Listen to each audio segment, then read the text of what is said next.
Israel ने Syria के दमिश्क में एयर स्ट्राइक की है। इजरायली एयरफोर्स ने दमिश्क में ये एयर स्ट्राइक की है।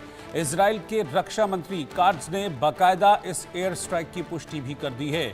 तुर्की समर्थित चरमपंथी नेता अल जोलेनी को चेतावनी दी गई है कि आतंकी हरकत की तो अंजाम इससे भी ज्यादा बुरा होगा। इस वक्त की ब्रेकिंग न्यूज मैं आपको बता रहा हूं, सीरिया में दमिश्क इलाका जहां पर इजराइल की तरफ से ये एयर स्ट्राइक की गई है और एयर स्ट्राइक के बाद की तस्वीरें अब आप देख पा रहे हैं।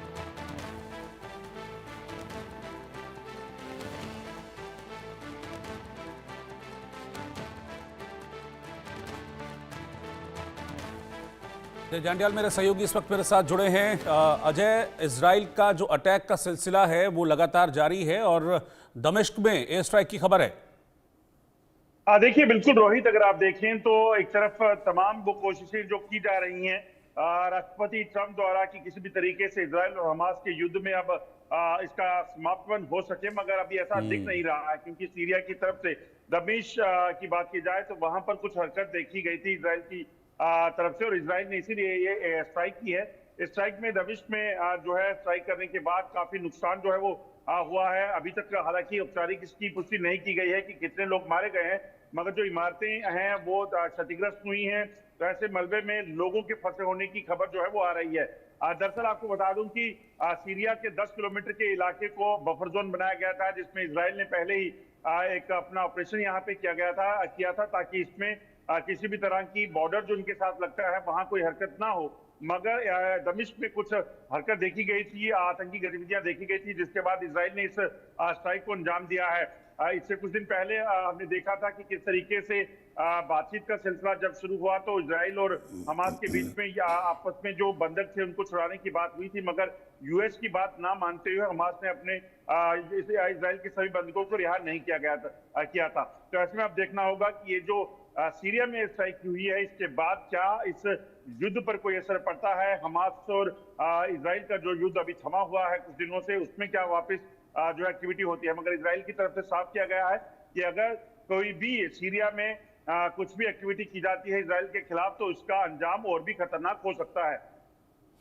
बिल्कुल, और ये देखा गया था अजय कि जब बशर अल असद की विदाई हुई थी यहाँ से सीरिया से, तो उसके बाद तुर्की समर्थित ऑर्गेनाइजेशन है, उन्होंने जो हथियार और बुनियादी ढांचा था उस पर कब्जे की कोशिश की थी और उसी के जवाब में ये एयर स्ट्राइक भी की गई है और साथ ही साथ काट्ज की तरफ से क्लियर धमकी भी दी गई है कि सुधर जाओ वरना और मारेंगे। देखिए बिल्कुल, असद के जाने के बाद दो चीजें वहां पे हुई। एक जो हमास के साथ लगता बॉर्डर था वहां पर हमास ने अपनी ताकत को बढ़ाया और बफर जोन बनाया ताकि कोई भी अगर हरकत हो तो उसको जवाब दिया जा सके। वहीं अमेरिका ने भी इसी तरह से कई इलाकों पर जो है वो ऑपरेशंस किए थे जिसमें कई ISIS के लोगों को मारा था।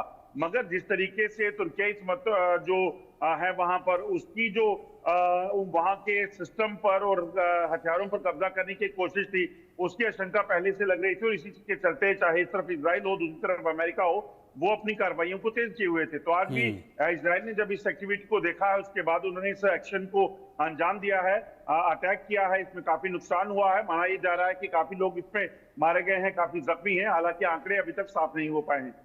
बिल्कुल, और जिस तरीके का इजराइल का नेचर रहा है हमने पहले भी देखी है चीज़ें। इजराइल जब तक अपने दुश्मन को कहते हैं ना पूरी तरह से ख़त्म नहीं कर लेता, नेस्तो नाबूद नहीं कर लेता, वो छोड़ता नहीं है। और अमेरिका की तरफ से भी कोशिश की गई इन चीज़ों को रोकने की, लेकिन इजराइल अपने उसी रवैये पर है। और खबर ये भी है, जानकारी ये भी है कि 11 लोगों की मौत हुई है इस एयर स्ट्राइक में। देखिए बिल्कुल, जैसा मैंने पहले कहा कि जो अभी तक जो अनऑफिशियली जो जानकारियां मिल रही हैं उसके मुताबिक लगभग 11 से 12 लोग इसमें मारे गए हैं, लगभग 50 से ज्यादा लोग जख्मी बताए जा रहे हैं।